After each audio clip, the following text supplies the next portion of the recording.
ചേട്ടാ സുഖമാണോ? സുഖം. എന്താ പേരെന്താ? ജയൻ. ജയൻ. വീട് എവിടാ? വീട് എടത്തുവ. എടത്തുവയിലൂടെ? എടത്തുവ നമ്മുടെ ആനപ്പറമ്പാവി. വീട്ടിലാരൊക്കെ ഉണ്ട്? വീട്ടിൽ ഇപ്പം എനിക്കൊന്നും അറിയത്തില്ല. 10-20 വർഷം ഇവിടെ നിന്ന് ഇറങ്ങിയിട്ട് ഓച്ചറ അമ്പലത്തിലായിരുന്നു. അച്ഛനും അമ്മയൊക്കെയോ? അച്ഛനെ എന്നെ വീട്ടിൽ എടുത്തു വളർത്തിയതാ.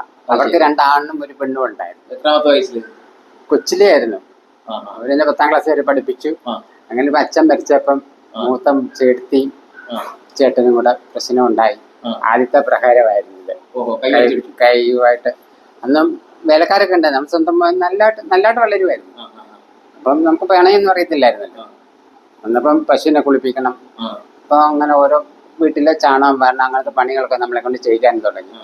അങ്ങനെ ചെയ്യിക്കാൻ തുടങ്ങി നമുക്ക് ആ പണിയൊന്നും അറിയത്തില്ലായിരുന്നു.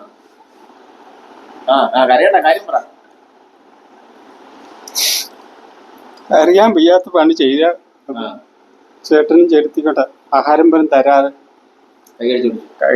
കേസൊന്നും പോയില്ല. പിന്നെ വീണ്ടും അകത്ത് തന്നെയായിരുന്നു.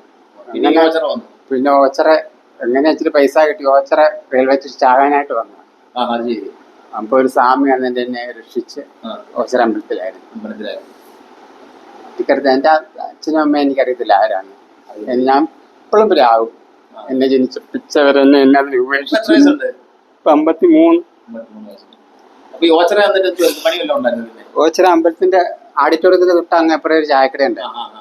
അവിടെ നിൽക്കുവായിരുന്നു. താമസമൊക്കെ അവിടെ തന്നെയായിരുന്നു. ഒരു കൊച്ചു കടയാ. 50-20 വർഷം നിന്നു. ഇത് എങ്ങനെയാണ് ഈ സംഭവം ഉണ്ടാവുന്നത്? ഇത് മാവെടുക്കാൻ പോകത്ത കട രാവിലെ പലഹാരം ഉണ്ട്. അപ്പൊ മാവെടുക്കാനായിട്ട് പോകത്ത. അപ്പൊ അമ്പലത്തിന്റെ കുളത്തിന്റെ അവിടെ വെച്ചിട്ട് വണ്ടി തെറിപ്പിച്ചിട്ട് അറിയത്തില്ലായിരുന്നു. രാത്രിയായിരുന്നു.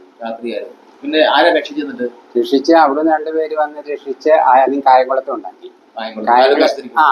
അവിടുന്ന് രക്ഷയില്ല. പിന്നെ ആംബുലൻസിലെ ഇവിടെ വണ്ടാനത്തെ വണ്ടാനം 10-21 ദിവസം കിടന്നു. പൈസ ഇല്ലാത്തതുകൊണ്ട് സലിം ഡോക്ടറായിരുന്നു. സലിം ഡോക്ടറോട് ഞാൻ പറഞ്ഞു നമുക്ക് പൈസ ഇല്ല, ഇന്ന് രക്ഷിക്കണമെന്ന് പറഞ്ഞപ്പോൾ സലിം ആരും ഇല്ല ഞാൻ ഏറ്റെടുത്തോളാന്ന് പറഞ്ഞു. അങ്ങനെ സലിം ഡോക്ടർ എന്നെ ഏറ്റെടുത്ത്. സ്നേഹവീട് ഞാൻ ഡോക്ടറോട് പറഞ്ഞിട്ടുണ്ടായിരുന്നു എന്നെ ഇവിടെ അനാഥാലയത്തിൽ വിടണമെന്ന് പറഞ്ഞിട്ടുണ്ടായിരുന്നു. അപ്പൊ അവിടുത്തെ ഒരു കൊച്ചൊരു ഡോക്ടർ ഉണ്ടായിരുന്നു. അപ്പൊ നമ്മൾ വലിയ സഹായമായിരുന്നു. അപ്പൊ ആ ഡോക്ടറെ 2-3 തിരക്കിയപ്പോ പറഞ്ഞ 60 വയസ്സ് കഴിഞ്ഞവരെ അവിടെ എടുക്കത്തുള്ളെന്ന് പറഞ്ഞു. അപ്പൊ 2ാമത് വന്നപ്പോൾ എനിക്കങ്ങ് സങ്കടമായിരുന്നു.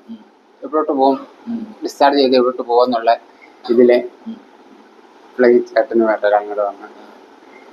സ്നേഹവീട്ടിൽ വന്നിട്ട് കഴിഞ്ഞ വ്യാഴാഴ്ച വന്നു. ഇല്ല, കഴിഞ്ഞ വ്യാഴാഴ്ച ഉച്ച കഴിഞ്ഞ വന്നു. എങ്ങനെയുണ്ട് ഇവിടുത്തെ അന്തരീക്ഷം? കുഴപ്പമില്ല, എല്ലാവർക്കും നല്ല സ്നേഹമാണ്. ഡയറക്ടർ സാറ് കുഴപ്പമില്ല, മാനേജറും കുഴപ്പമില്ല.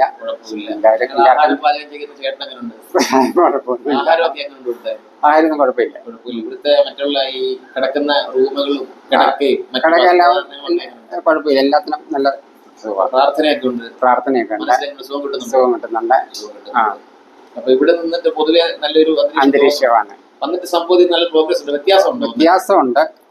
പിന്നെ ഇവിടുന്ന് വലിയ സ്റ്റിച്ചായില്ലേ, 12 വലിയ ഇവിടുന്ന് ഇവിടം വരെ അവിടെ ഇതാ ഇട്ടേക്കുന്നത്. അപ്പൊ നമുക്ക് കാലിന് അതിൻ്റെതായ ഒരു ഇതുണ്ട്. വലിയ കമ്പി, സ്റ്റീലിന്റെ കമ്പി ഇട്ടേക്കുന്നത്. അപ്പൊ 10-12 ഇല്ല. ഞാനിവിടെ എന്റെ ഒരു പാചകം എന്തെങ്കിലും ചെയ്തിട്ട് ഞാൻ ജീവിച്ചോളാം. പ്രത്യേകിച്ചല്ല, ഞങ്ങളൊക്കെ നിൽക്കുന്നത് എല്ലാവരും നിൽക്കുന്ന കൂടെ നമുക്ക് ഒരു മനസ്സോട് കൂടി ഇവിടെ കഴിഞ്ഞു പോകാനുള്ള ഒരു അന്തരീക്ഷം. വേറെ ഇടവില്ല. എല്ലാവർക്കും സ്നേഹം കിട്ടുന്നുണ്ട്. നമ്മളാരെയും ബോധിപ്പിക്കാൻ പറ്റി പറയില്ല. അല്ലാതെ എന്തെങ്കിലും സ്നേഹവീടിനെ പറ്റി പറയാനുണ്ടോ ഒരു ചേട്ടൻ? എന്തെങ്കിലും ഒരു 4 വാക്ക് പറയാനുണ്ടോ? ഇവിടെ എല്ലാവർക്കും സ്നേഹമാണ്. നല്ലൊരു ആഹാരം തരുന്നുണ്ട്.